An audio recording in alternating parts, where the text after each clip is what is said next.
Hello students, welcome to English 103. I'm your instructor, Professor Erin Delaney. Please feel free to call me Erin, but if that's not comfortable for you, you can also call me Professor Delaney. I have a number of different roles on campus, including working at the Learning Center and working with the Trans Alliance. And because of that, I find it easier if people just use my first name, so I'm not kind of switching back and forth between names with every different group that I'm in. So please feel free to use Erin. Our section of English 103 has live meetings. We meet on Wednesdays from 11 to 12:20 on Zoom to give us a chance to discuss the different readings for the week and to work on our writing assignments and critical thinking skills. To access those sessions, you'll get to them through Canvas by clicking the Confer Zoom button. I also have student hours, which is time that is specifically set aside for you to meet with me one-on-one. So we can either talk about your progress in the course, your work on different assignments, what it means to be an English major, or really any questions that you might have for me about the class. And those times are Wednesdays from 12:30 to 1:30, so right after our class is done, or Thursdays from 5 to 6 p.m. And that time is yours, so please do make use of it. Because it's set for individual meetings, I use a waiting room system. So if you find yourself in a waiting room, it just means that I'm meeting with another student. And as soon as our meeting is over, I will let you in for our student time. So English 103, the course title is Critical Reading, Writing, and Thinking.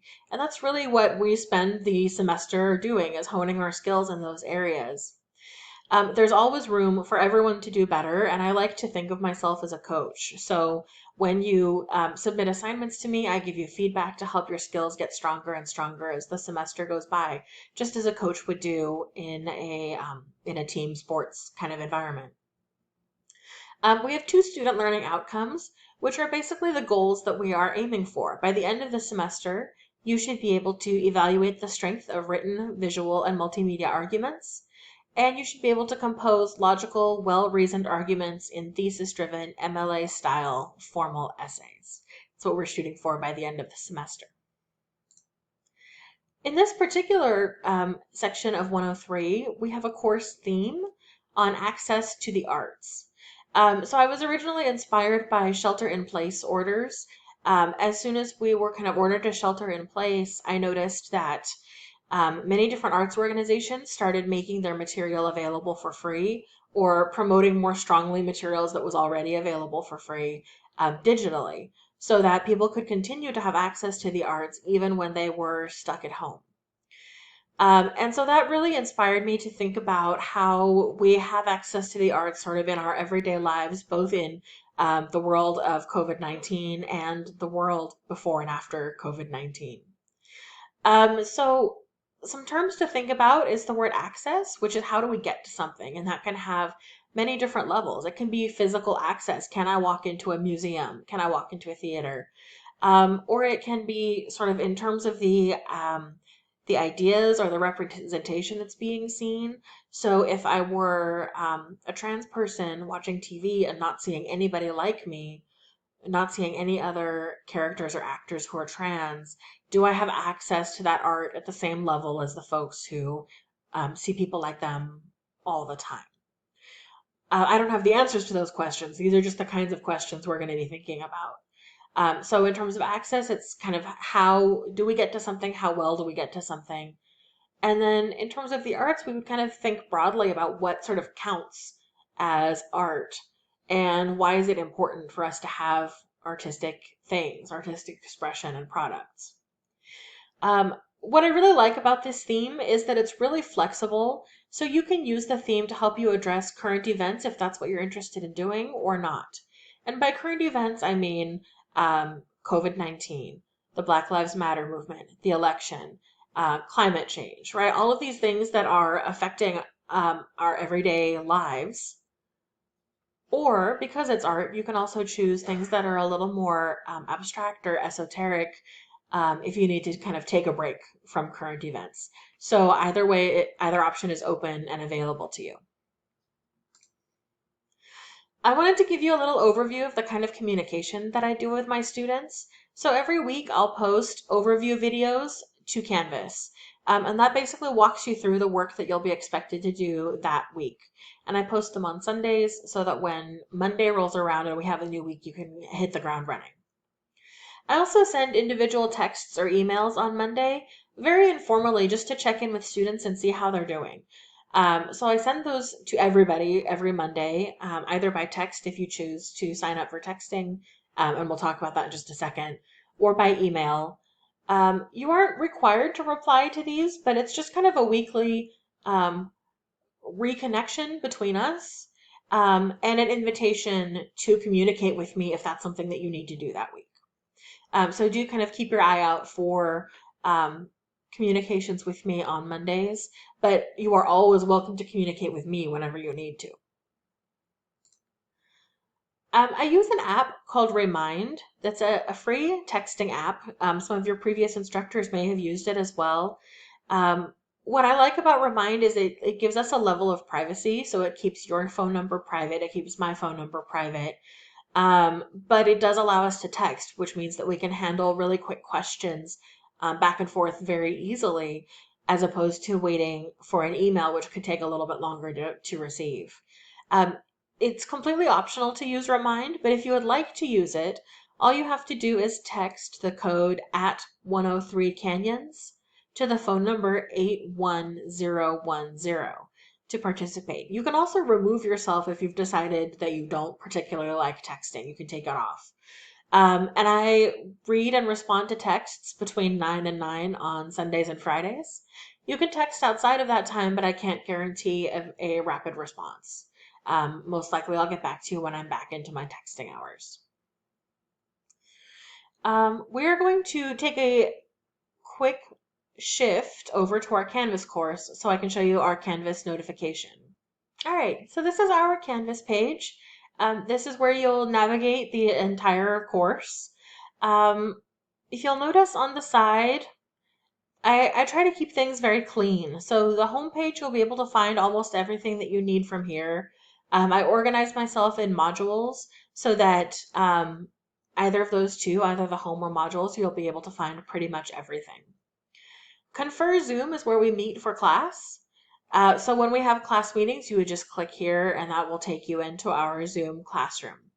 You can check your grades on Canvas. You can communicate with your classmates. We also have links to the library and the Learning Center, which is our tutoring center on campus. Google Drive lets you save assignments and work on assignments through Google.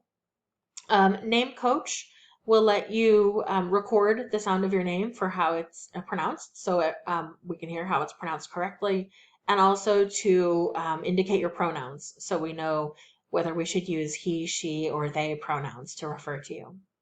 And then last is the campus resource guide that's provided by the college and gives a really strong overview of all the resources that are available to you.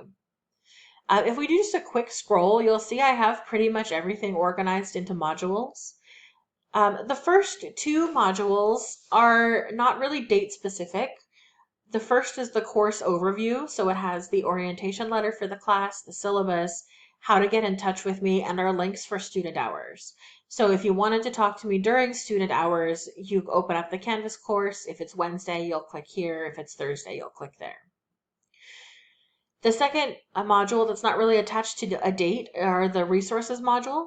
So if there's anything that you need related to our course or to College of the Canyons, you can check here, and I have a lot of different resources that are available for you. If there's something that you need that you don't find here, please feel free to reach out to me and I'll help you find it. After that, we have modules that are related to specific dates. So our first of those modules is the course introduction, which is our first week of class. And this covers all our work for that first week. We're going to look at that in just a moment. And then after that, you'll see our first unit, Unit 1, Public Art, and the first 2 weeks of that unit are already available on Canvas for you. So that's really how to navigate Canvas. If you want to contact me for email, you can use the inbox on Canvas. That will get to me really quickly, and it's a service that students often use. I would also recommend using the calendar. I set a lot of things on Canvas as assignments, even though they're not assignments, because I want to make sure they appear on your calendar for you. So if you see something that says this is worth 0 points and it doesn't affect your final grade, that's on Canvas because I wanted you to be able to see it on your calendar.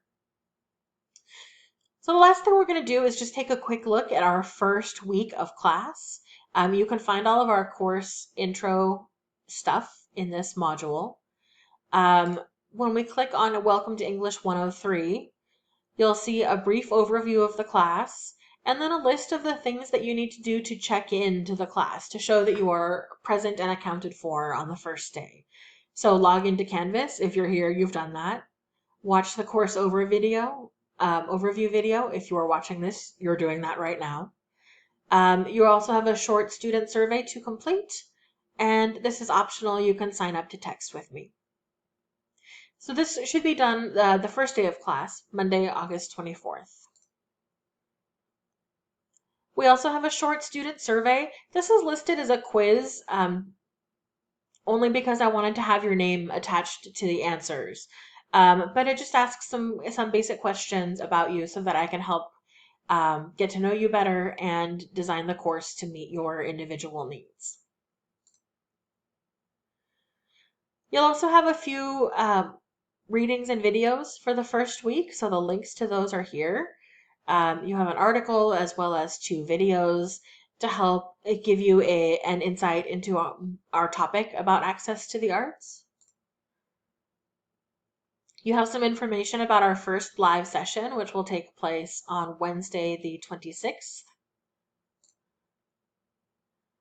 And you have our first assignment for the week, which is a Flipgrid discussion, giving you a chance to talk about your own experience accessing the arts. And that's everything that we're doing this first week of school. I'm really excited to work with you and to get to know you better and to learn from you. With a theme like Access to the Arts, I always find myself learning from my students. So I'm excited to be able to do that. Please feel free to reach out to me via text, email. We can also arrange to meet during student hours, or if those times don't work for you, we can set up an appointment at a different time. I'm really excited to work with you as a class and individually, so please do stay in touch. Happy Fall 2020. Take care. Bye.